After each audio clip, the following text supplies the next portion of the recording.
One of my favorite real estate terms is under all is the land. And we know that on that land, people build homes, they grow wealth, and they literally change their lives with real estate. Whether you're a first-time home buyer, a seller, or just someone who wants to know more about the real estate process, in today's video, I'm going to walk you through some essential real estate terms that will help you to know more about the real estate transaction.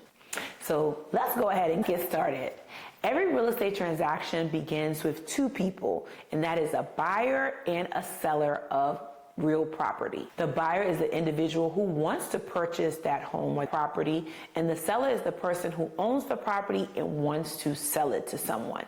The majority of the real estate transaction revolves around these people. They are both essential to the real estate transaction. The next term that you will hear in a transaction will be a real estate agent. A real estate agent is a real estate professional, and they are there to guide throughout the real estate process. You have a listing agent that helps the seller to put the house on the market. They help the seller determine the best price. They help the seller to get the house ready to go on the market. And then you have a buyer's agent that represents the buyer. They help the buyer to get pre-approved. They educate the buyer on the home buying process. Both the buyer and the seller's agent handle negotiations, they handle contract writing, and they pretty much keep the process moving. There are a million different things that real estate agents do, and if you're interested, I can send you a list of all the things that real estate agents do, but they're pretty much there to help the buyer and seller with the home buying process. The next term is a pre-approval or a mortgage. Before a buyer even makes an offer on the property, they typically first have to get pre-approved for a loan to determine what their purchasing power is. And so a mortgage is a home loan, and the bank will check the buyer's income, their credit, and their debt to income ratio to see how much they can borrow. For a buyer, getting pre-approved gives them an edge on the market. It shows the sellers that they're serious and that they're qualified to purchase. Typically, to get pre-approved, the buyer has to show their pay stubs, they have to show their taxes, and they also have to run their credit to make sure they can qualify for the mortgage. Now that the buyer knows what they can afford, they are ready to make an offer. And an offer is a written proposal to buy a home. It includes what the purchase price would be, the closing date, the settlement company, what type of financing the buyer is getting, in a lot of different terms. And once an offer is given to a seller, and the offer is typically delivered via email. There was a time when we were driving to offices to drop offers off, but now typically you can send an email and the seller is going to review that offer with their agent, and the seller can either accept that offer, reject that offer, or they can do what is called a counter offer, which is they will counter the terms that were presented, and at that point you will have a ratified contract or purchase agreement, which is the next term we're going to talk about. And with the purchase agreement, it's when both sides agree on the offer and they agree to the different terms. They have a meeting of the minds and they sign and they initial off on all of the different changes, if any, that were made. This is a legally binding agreement, and it binds both parties to follow through with the transaction. The next term we're going to talk about is the earnest money deposit. So to show that the buyer is serious, a buyer must submit what is called a good faith deposit or an earnest money deposit. It's typically 1 to 3% of the purchase price. This money is going to be held in escrow, and it's going to be later applied towards the buyer down payment or the buyer's closing costs. For a buyer, it's important to know that if they backed out of the contract without a valid reason, this earnest money deposit could be forfeited. The next thing we're going to talk about is a home inspection. And a home inspection is when the buyer is under contract now and hires a professional to do a physical evaluation of the property. The home inspector is going to check the physical condition of the property. They're going to check the roof. They're going to check the major systems like the heating and AC system, the hot water heater. They're going to check plumbing. They're going to check the electrical system. They're going to check appliances. They'll check electrical sockets. They're going to check the foundation and the structure and many more. So with the inspection, the inspectors, they're going to take down notes as they go through the different areas of the property. If there are any major issues that are found, they're going to let the buyers know. They're going to put it all in a home inspection report, which you typically get about 24 hours after the inspection takes place. And that way, once the buyer has this report, they can negotiate repairs, or if the seller isn't willing to fix anything and it's just way too much repairs that they have to take care of, they can walk away depending on the terms of the contract.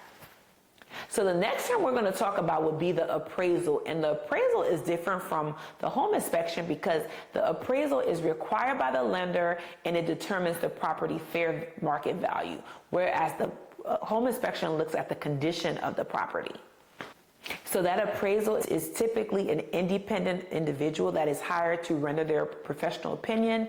They will go to a property, they will look at comparables, they'll look at what other similar homes in the neighborhood have sold for. If you cannot find similar homes, they will add and subtract. They might go out further to look at homes, but they're going to put all of those things in a report that they're going to send to the buyer's lender, and the buyer is going to get a copy of this report. If the appraisal comes in low, then the price is probably going to have to be renegotiated. Property appraisal for. And typically with the negotiations, either the buyer will pay a portion or the seller will eat the cost, but you have to have a meeting of the minds.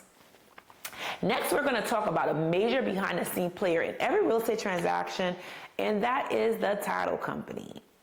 So the title company is going to verify that the home seller has legal right to sell a property. They're going to conduct what is called a title search, which means they're going to dig through the public records to check the chain of ownership on a property. They're going to confirm who legally owns the property. They're going to confirm whether there are any unpaid taxes. They're going to confirm if there are any legal claims or liens from the previous owner or the current seller. And really it's about protecting the buyer and the lender from any surprises later. You don't want to own a property and get a knock on the door from somebody that they didn't know that their spouse was selling the property and now they want to claim ownership with the property. And that's where title insurance comes in. After the title search, the title company can issue title insurance. And this is a policy that's going to protect both the buyer and the mortgage lender if there are any issues with ownership that comes up after the closing. So getting title insurance is one of the smartest and most important things that a buyer can do to protect themselves in the home buying process. The title company also is going to manage the closing process itself. They will handle paperwork, they're going to hold and disperse funds through their escrow account, and then they're going to make sure that all documents are legally recorded properly.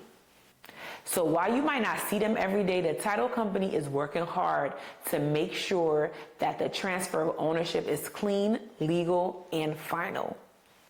Another term that you'll hear in the real estate process is escrow.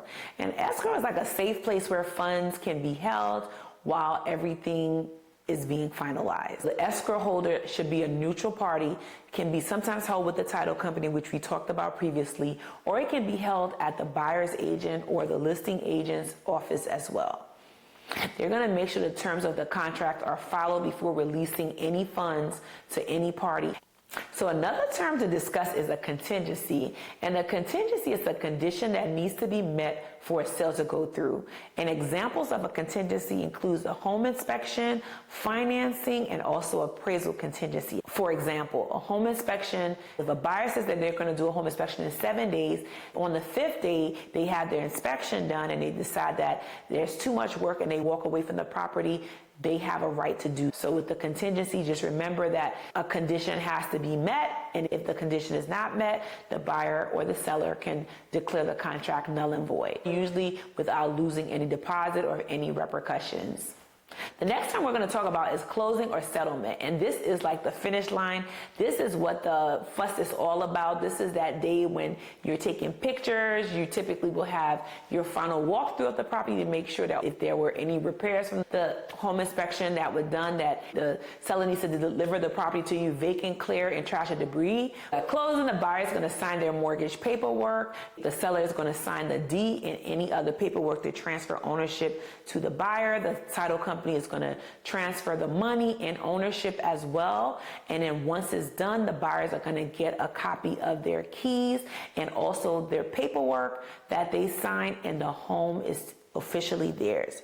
Lately, I've been seeing a lot of split settlements, and that's when a buyer signs, then the seller signs another day at a time. Typically before COVID, you would have the buyer, the seller, the title attorney, everybody would be at one table where a settlement will take place. Now, it's very rare to see that happening.